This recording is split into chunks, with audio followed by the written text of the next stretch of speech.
अस्सलाम वालेकुम। आज मैं आपके सामने एक्सेल की क्लास नंबर 7 लेकर आया हूँ और इस क्लास में हमने ये सीखना है कि जो हमारे एक्सेल में रिबन होता है उसको हम किस तरीके से कस्टमाइज़ कर सकते हैं और भी हम इसमें मज़ीद कुछ चीज़ें सीखेंगे। तो सबसे पहले जो मैंने आपको हम पिछली क्लासेस में भी बताया था, ये जो सबसे टॉप में हमें दिखाई दे रहा है file, home, insert, page layout, formulas और आखिरी टैब जो हमें दिखाई दे रहा है यहाँ पे, ये मुकम्मल हमारा पार्ट क्या कहलाता है? ये हमारा रिबन कहलाता है।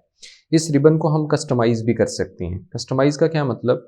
अगर आप इसमें से किसी टैब को हाइड करना चाहते हो, तो आप इसको हाइड भी कर सकते हो। उसके लिए हमारे पास 2 तरीक़ेकार।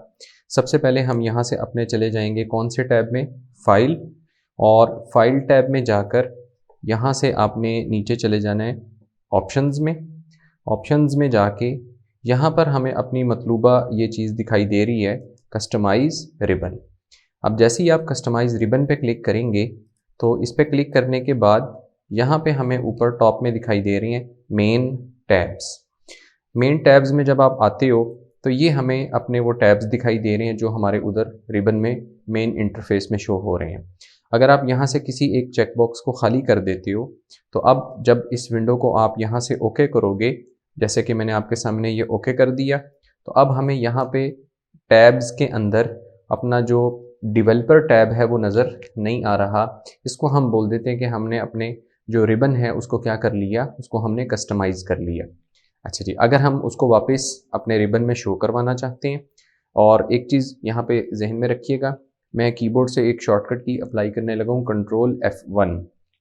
जैसे ही मैंने कीबोर्ड से कंट्रोल F1 किया, तो वो हमारा रिबन मिनिमाइज़ हो गया। कंट्रोल F1 किया तो वो दोबारा मैक्सिमाइज़ हो गया।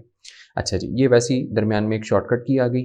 हम दोबारा अपने डेवलपर टैब को अपने रिबन में वापस शो करवाना चाहते हैं, तो फिर एक और आसान तरीका जो हम जो है ना वो कर सकते हैं, वो ये कि आप रिबन के किसी भी खाली हिस्से में अपने पॉइंटर को ले आओ और वहाँ पे राइट क्लिक करो माउस के ज़रिए से, और यहाँ से आपको ऑप्शन दिख रही है सामने कस्टमाइज़ द रिबन। जैसे ही आप कस्टमाइज़ द रिबन पे क्लिक करेंगे, हमारे सामने एग्जैक्ट वही विंडो ओपन हो गई जिसमें हम पहले आ चुके हैं। यहाँ से आपने डेवलपर टैब की तरफ जाना है, उसके चेक बॉक्स में टिक करना है, और टिक करने के बाद इसको आपने यहाँ से क्या कर देना है, ओके। तो अब डेवलपर टैब वापस हमें अपने रिबन में नज़र आना शुरू हो चुका है। तो ये जो हम जिस अमल से गुज़रे, इस अमल को हम क्या बोल देते हैं? Customize the ribbon. अगला जो हम टॉपिक यहाँ पे देखने जा रहे हैं वो हमारा है क्विक एक्सेस टूल बार, और हम क्विक एक्सेस टूल बार में अपनी कमांड्स को ऐड कैसे करवा सकते हैं।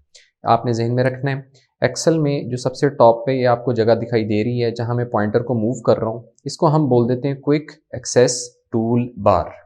हम क्या करते हैं, जिन कमांड्स की हमें ज़्यादा ज़रूरत पड़ती है वो हम कमांड्स यहाँ पर ऐड करवा लेते हैं। कैसे?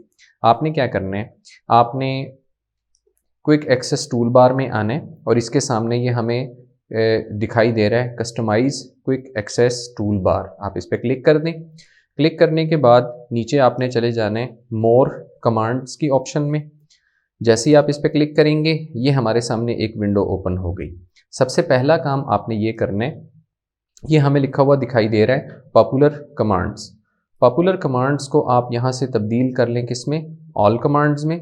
अब जैसे ही आप यहाँ से ऑल कमांड्स पे क्लिक करेंगे, अब एक्सेल के अंदर जितनी भी कमांड्स हैं वो सब की सब अब हमें यहाँ पे दिखाई दे रही हैं। ठीक हो गया? अब मिसाल के तौर पे कोई एक कमांड है जो हम बहुत ज़्यादा इस्तेमाल करते हैं, तो हम उसको क्या कर सकते हैं, हम क्विक एक्सेस टूल बार यानी कि इस जगह में ऐड करवा सकते हैं। मिसाल अभी दे रहा हूँ एक सिंपल सी, एक कमांड है एक्सेल की फॉर्म। तो आप यहाँ से ऑल कमांड्स में जाएं, किसी एक पे अभी क्लिक कर दें, और मैंने कमांड का नाम लिया फॉर्म। तो मैं कीबोर्ड से F का बटन प्रेस करूँगा, तो हमारे सामने F से शुरू होने वाली कमांड्स वो आ चुकी हैं। बस आप कीबोर्ड से F का बटन प्रेस करते रहें यहाँ तक कि जो फॉर्म की कमांड है वो हमारे सामने शो हो जाए।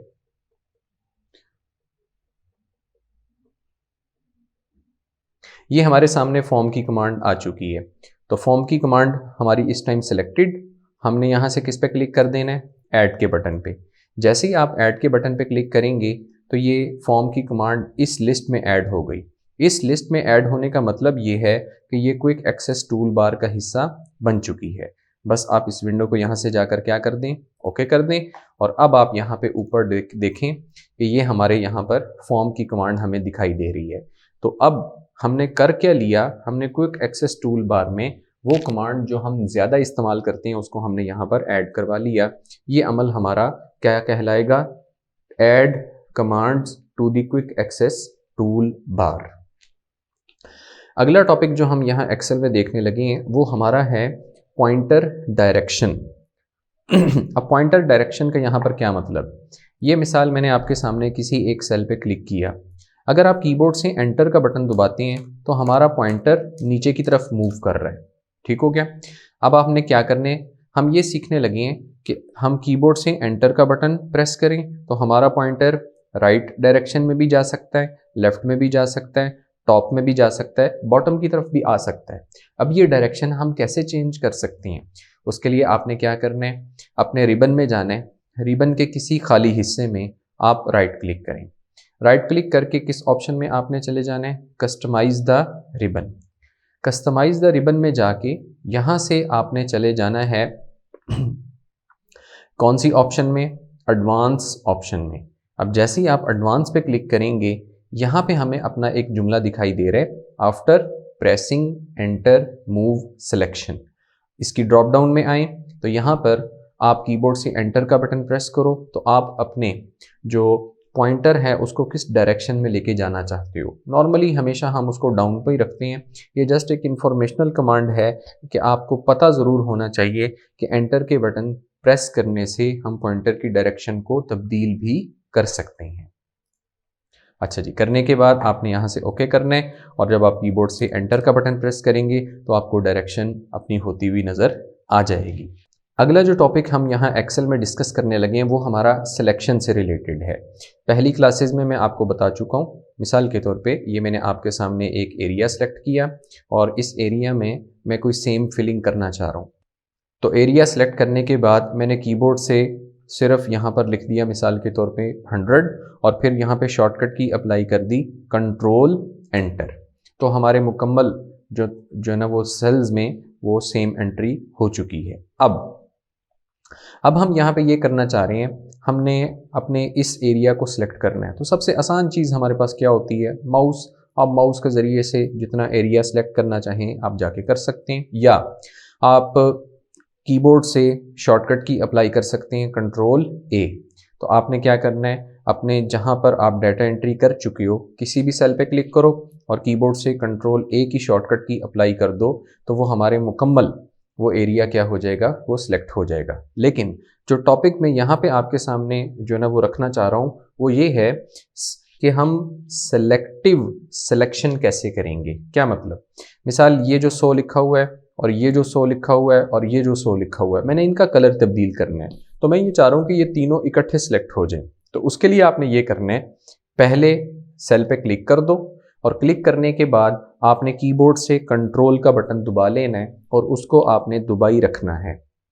फिर आप दूसरे लफ्ज़ पे जाके क्लिक करो, फिर आप तीसरे पे जाके क्लिक करो और आपने कीबोर्ड से कंट्रोल का बटन छोड़ना नहीं है। अब जब आपकी सिलेक्शन मुकम्मल हो गई फिर आप कीबोर्ड से कंट्रोल का बटन छोड़ दो और छोड़ने के बाद आपने कौन से टैब में आ जाना है, अपने होम टैब में वापस आ जाना है। होम टैब में वापस आकर यहाँ पर हमें कमांड दिख रही है एक फॉन्ट कलर, ठीक है। हम अपने टेक्स्ट का कलर चेंज कर सकते हैं। इसको हमने ओपन किया और यहाँ से मैंने अप्लाई कर दिया मिसाल के तौर पे रेड कलर। तो अब यहाँ पर आप देखें हमारे उन सेल्स में मौजूद डाटा का कलर क्या हो चुका है, वो तब्दील हो चुका है। तो बताना ये चाह रहा था आपको यहाँ पर कि अगर आपको एक सेलेक्टिव सिलेक्शन करनी है तो वो आप कीबोर्ड से कंट्रोल का बटन दबा कर सकते हैं।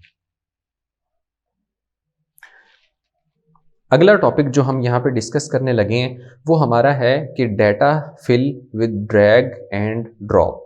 अब उस टॉपिक में हम क्या बात करेंगे, पिछली क्लासेस में मैं आपको बता चुका हूँ। मिसाल ये मैंने एक सेल पे क्लिक किया, आप थोड़ा सा अगर गौर करें तो ये जो हमारा सेलेक्टेड सेल है इसके 3 पॉइंट्स आपको सेम दिखाई दे रहे हैं और एक आपको थोड़ा सा मुख्तलिफ दिखाई दे रहा है। ये जो थोड़ा सा मुख्तलिफ है इसको यहाँ एक्सेल में बोला जाता है फिल हैंडल टूल।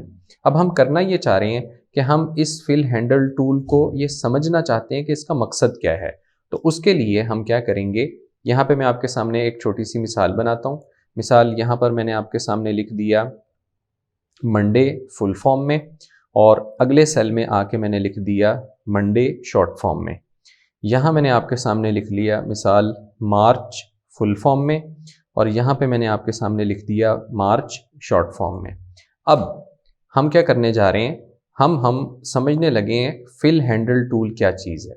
मैंने इस सेल पे क्लिक किया, आपने अपने पॉइंटर को कहाँ ले आना है, फिल हैंडल टूल पे, और फिल हैंडल टूल पे लाकर आप इसको यहाँ से सिलेक्ट करें और नीचे की तरफ इसको ड्रैग कर दें।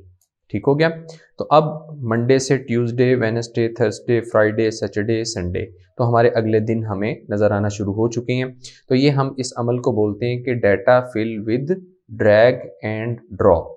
इसी तरीके से आप यहाँ इस मंडे पे आ जाएं और अपने पॉइंटर को कहाँ ले आएँ, फिल हैंडल टूल पे, और यहाँ से इसको आप ड्रैग एंड ड्रॉप कर दें तो अगले दिन हमारे सामने आ जाएंगे, लेकिन शॉर्ट फॉर्म में। यहाँ से आप अब मार्च पे क्लिक करें और अपने पॉइंटर को कहाँ ले आएँ, फिल हैंडल टूल पे, और इसको नीचे की तरफ ड्रैग एंड ड्रॉप कर दें तो अगले जो हमारे मंथ्स हैं, महीनों के नाम, वो हमारे सामने शो हो जाएंगे। यहाँ से इस मार्च पे क्लिक करें जो कि शॉर्ट फॉर्म में लिखा हुआ है, और यहाँ से पॉइंटर को ले आएँ आप फिल हैंडल टूल पे और इसको ड्रैग एंड ड्रॉप कर दें तो हमारे सामने अगले महीने आ चुके हैं, लेकिन शॉर्ट फॉर्म में। तो ये जो हमने सारा अमल किया इसको हम बोलते हैं data fill with drag and drop. और इस फिलिंग के लिए हम जिस पॉइंट को इस्तेमाल करते हैं वो ये छोटा सा पॉइंट है, इसको बोला जाता है फिल हैंडल टूल। ये हमारे बहुत काम आता है। ठीक है, मिसाल के तौर पे एक और छोटी सी मिसाल आपके सामने रखता हूँ। मैंने आपके सामने सिंपल यहाँ पर क्या लिख दिया, 1 लिखा। तो अब इस पर क्लिक किया। अब क्लिक करने के बाद यहाँ से हम अपने पॉइंटर को लाए फिल हैंडल टूल पे और इसको यहाँ से हमने किया ड्रैग एंड ड्रॉप। ठीक है, लेकिन क्या मसला आया, हमारा 1 1 1 1 ही आता रहा। अगर हम ये चाहते हैं कि नहीं ये 2 3 4 5 6 7 8 इस तरह आ जाए तो उसके लिए हमें क्या करना पड़ेगा, तो उसके लिए आपने ये करना है, दोबारा इस 1 पे क्लिक करें और अपने पॉइंटर को कहाँ ले आएँ, फिल हैंडल टूल पे। फिल हैंडल टूल से इसको ड्रैग करने से पहले आपने क्या करना है, कीबोर्ड से कंट्रोल का बटन दबा लेना है। कंट्रोल का बटन दबाकर अब आप इसको फिल हैंडल टूल से ड्रैग एंड ड्रॉप करें तो हमारे सामने नेक्स्ट जो सीरीज़ है वो हमारे सामने शो हो जाएगी। ठीक है, एक और मिसाल मैं आपके सामने रखता हूँ। मिसाल के तौर पे यहाँ मैं आपके सामने एक डेट लिख लेता हूँ 25, आगे मिसाल के तौर पे फरवरी, और उसके बाद हमने यहाँ पे आगे साल लिख दिया 2022। करने के बाद हमने एंटर का बटन प्रेस किया। फिर दोबारा आप इस तारीख को सिलेक्ट कर लें और अपने पॉइंटर को कहाँ ले आएँ, fill handle tool. Fill handle tool पे लाके आप इसको यहाँ से क्या करें, ड्रैग एंड ड्रॉप। कीबोर्ड से आपने कोई बटन प्रेस नहीं करना। ड्रैग एंड ड्रॉप करने के बाद जब आप देखेंगे तो हमारे सामने अगली तारीख क्या हो रही है, वो शो होती चली जा रही है। तो ये अमल जो हमने सारा किया इसको बोला जाता है data fill with drag and drop. तो आज के इस छोटे से लेक्चर में हमने किन किन चीज़ों को कवर किया। एक तो हमने ये समझा कि हमारा रिबन क्या है और रिबन को हम किस तरीके से कस्टमाइज़ कर सकते हैं। दूसरा, क्विक एक्सेस टूल बार और उसमें हम अपनी ज़रूरत की कमांड्स को कैसे ऐड करवा सकते हैं। तीसरा, हम सिलेक्शन और ख़ास तौर पे हमने किसी मखसूस जो है ना वो सेल्स को सिलेक्ट करना है तो वो हम कंट्रोल की मदद से किस तरीके से हम उनको सिलेक्ट कर सकते हैं। और फिर अगला पॉइंट जो हमने आज के लेक्चर में सीखा वो हमारा ये था data fill with drag and drop, और उसमें मैंने आपको 2-4 मिसालें दी। तो उम्मीद है कि आज का लेक्चर आपको सही तरीके से समझ आ चुका होगा। मज़ीद इंशाल्लाह एक्सेल के फ़ीचर्स को लेके मैं अगले लेक्चर में इंशाल्लाह आपके पास आऊँगा। तो तब तक के लिए अपना ख्याल रखिएगा। अस्सलामु अलैकुम।